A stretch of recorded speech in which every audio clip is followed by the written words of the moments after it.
Il y a un peu plus de 3 ans maintenant, j'ai lancé mon auto-entreprise pour accompagner des auteurs dans l'écriture et la réécriture de leurs romans, et notamment proposer des prestations de bêta lecture. À travers ces prestations, j'ai découvert un tas de romans et de genres différents, et ce qui m'a le plus impressionné, c'est de voir que, peu importe les histoires qui étaient racontées, finalement on retrouvait toujours plus ou moins les mêmes écueils.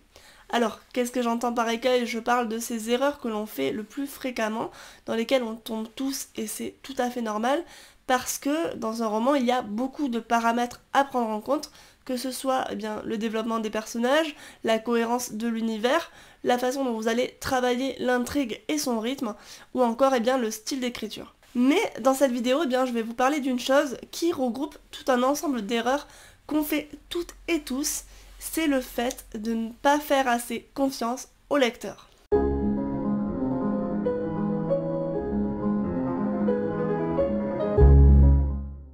Une histoire qui est réussie, c'est une histoire qui nous fait ressentir des choses. Je pense qu'on est tous d'accord là-dessus. Et forcément, quand on écrit un roman, on a envie que le lecteur soit immergé dans cette histoire. On a envie qu'il perçoive ce qu'on a écrit exactement de la façon dont on l'a imaginé. Et surtout, on a envie de lui partager des choses, qu'il ressente des émotions. C'est ce désir de bien faire, finalement, qui est tout à fait compréhensible, qui va conduire à un certain nombre d'erreurs qui, paradoxalement, vont freiner l'immersion et le plaisir de la lecture. Le premier écueil, c'est de vouloir à tout prix que le lecteur imagine les choses exactement comme vous les avez perçues. Et bien souvent, on va avoir tendance pour ça à se perdre dans une profusion de détails qui, au-delà de transmettre une émotion, vont noyer le lecteur sous une somme d'informations inutiles. On va prendre un exemple. Imaginez-vous que vous devez faire la description d'un lieu comme un bureau d'auteur.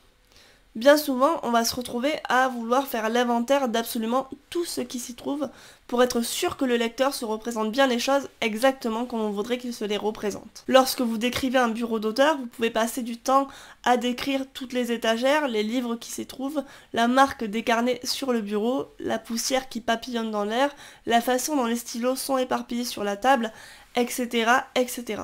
Mais quand vous vous relisez, vous vous rendez compte qu'il y a beaucoup d'éléments, mais que ça donne finalement peu de sens, que c'est plat et que ça n'évoque pas d'émotion particulière. Et bien dans ces cas-là, c'est parce que vous aurez mis trop d'éléments dans votre description, trop de détails qui vont noyer l'information importante. Si vous voulez faire une description significative, il va falloir attirer l'œil sur des points qui ont du sens, des points qui vont évoquer une émotion. Qu'est-ce que j'entends par points qui ont du sens? J'entends par exemple des objets qui vont avoir pour le personnage dont c'est le bureau une signification particulière. Des objets qui vont trahir la personnalité du personnage, son hobby. Par exemple, si vous avez un fauteuil de bureau tout abîmé, vous pouvez imaginer que le personnage a un chat, ou alors qu'il est très nerveux et qu'il a l'habitude de passer ses nerfs sur son fauteuil. Ces petits éléments-là sont significatifs et vont permettre de donner du sens, de traduire quelque chose du personnage et finalement de poser une émotion. Stephen King disait, je ne sais plus dans quel ouvrage d'ailleurs, qu'une bonne description doit commencer dans l'imaginaire de l'écrivain et se finir dans celle du lecteur. Et je trouve ça complètement significatif parce que souvent on est trop attaché à vouloir transmettre les choses comme on les imagine et on ne se rend pas assez compte, je pense, de l'importance du travail que doit faire le lecteur dans son imaginaire. Lorsque vous écrivez une description, elle n'aura pas le même sens pour les mêmes personnes selon le vécu qu'ils auront et selon la façon dont ils vont s'imaginer les choses.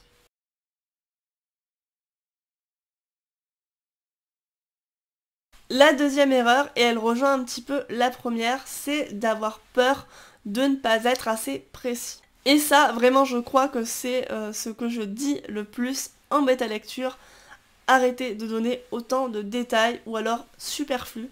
C'est vraiment deux choses que je note souvent, de souligner un passage et de dire que on le comprend très bien dans le contexte, que ça a déjà été dit, bref, en tous les cas, qu'on peut s'en passer. Cette erreur-là, si je peux la qualifier d'erreur, elle vient souvent du fait que la personne qui écrit n'a pas assez confiance en elle, et du coup cette peur d'être mal compris va l'amener à insister beaucoup sur les choses, que ce soit sur la façon dont le personnage va ressentir les choses, que ce soit sur les actions qu'entreprend les personnages, ou alors, comme on le disait tout à l'heure, sur la description d'un lieu.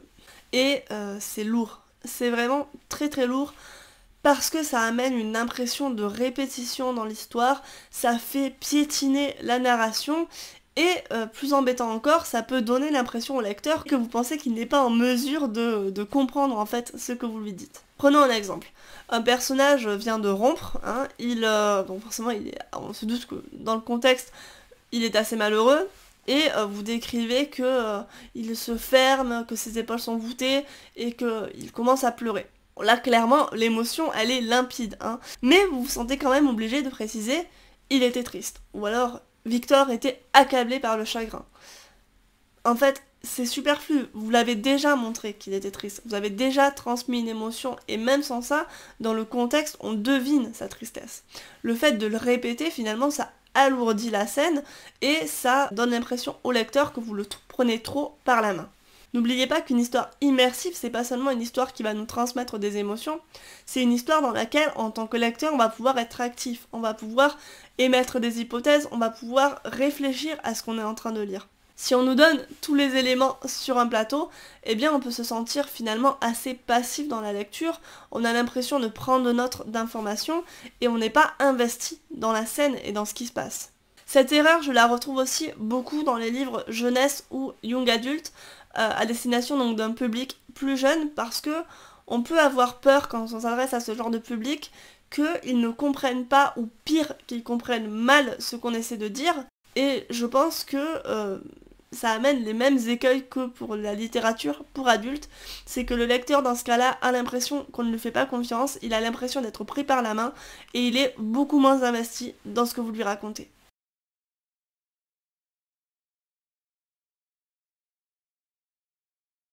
Le troisième point, et il est un peu plus subtil, mais je pense tout aussi important, c'est d'avoir peur du jugement du lecteur. Ou en tout cas, d'anticiper son jugement. C'est-à-dire d'avoir peur que ce que vous allez écrire soit mal perçu, mal interprété, et qu'on vous juge en fait pour ça.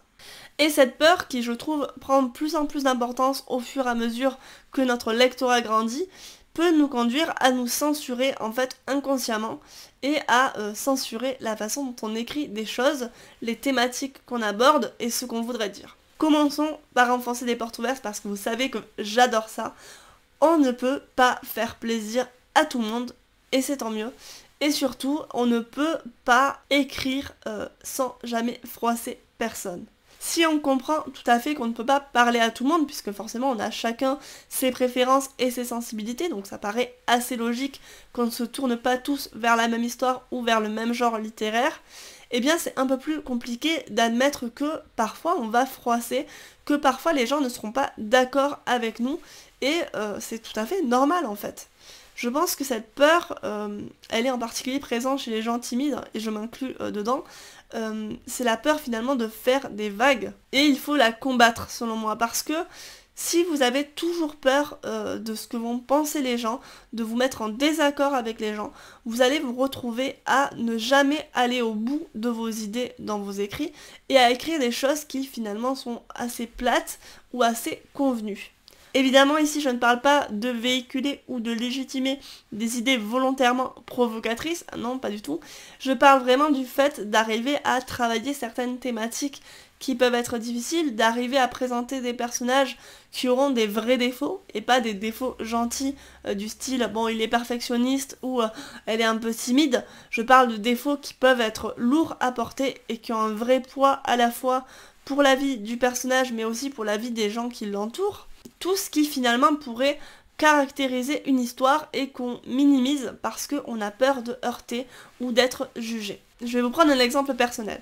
Dans mon roman Ce qui nous reste, roman qui était paru en mai 2022, qui n'est plus disponible mais qui va sortir prochainement, enfin être réédité, je vous passe l'information au passage, eh bien j'ai un personnage qui s'appelle Bertrand, qui est le cliché du personnage bad boy, on va dire, dans tout ce que ça peut impliquer de lourd, de sexiste, de propos problématiques parfois, et de vulgarité.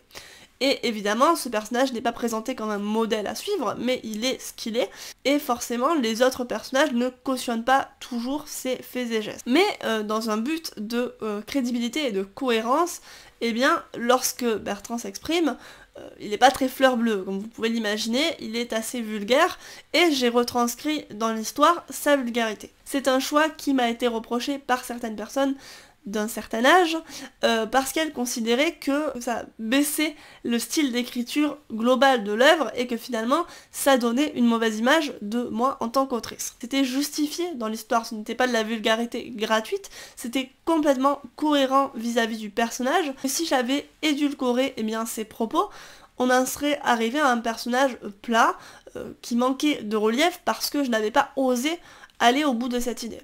Je vous rassure, tous les personnages ne s'expriment pas comme ça dans ce qui nous reste, mais pour moi c'est important de garder de la cohérence, de garder de la crédibilité dans son texte, même si ça passe par mettre quelques injures par-ci par-là quand c'est nécessaire. Si je vous ai pris un exemple personnel d'un moment où j'ai froissé un certain type de lectorat, c'est parce que pendant très longtemps j'ai été, et je pense que je suis toujours parfois, cette personne qui avait peur de faire des vagues et d'aller trop loin dans ses idées.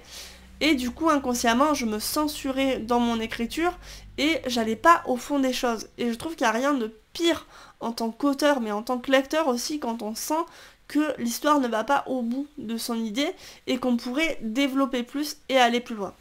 N'ayez pas peur de faire du vrai et ne vous excusez pas de le faire. À partir du moment où les actions de vos personnages sont cohérentes, à partir du moment où vous traitez les thématiques avec justesse, je pense que vous pouvez parler d'énormément de choses. Et si vous avez peur de vous tromper, notamment dans le traitement de thématiques un peu délicates, vous pouvez tout à fait demander à des personnes concernées de relire votre texte. Faites confiance au lecteur, il a une capacité d'analyse, il saura comprendre ce que vous lui dites et il saura combler les blancs, ça va même l'amuser de le faire et de tirer des conclusions de ce qu'il est en train de lire. Ne lui dites pas tout, je vous assure, il peut comprendre. J'étais partie pour une petite vidéo scriptée, évidemment je suis un petit peu partie dans tous les sens, mais j'espère que la vidéo était intelligible et qu'elle vous a plu. Si c'est le cas, n'hésitez pas, comme d'habitude, à la liker et à vous abonner parce que c'est vraiment hyper important pour l'algorithme. Je vous fais de gros bisous, j'espère que vos projets d'écriture se déroulent bien et on se retrouve très bientôt.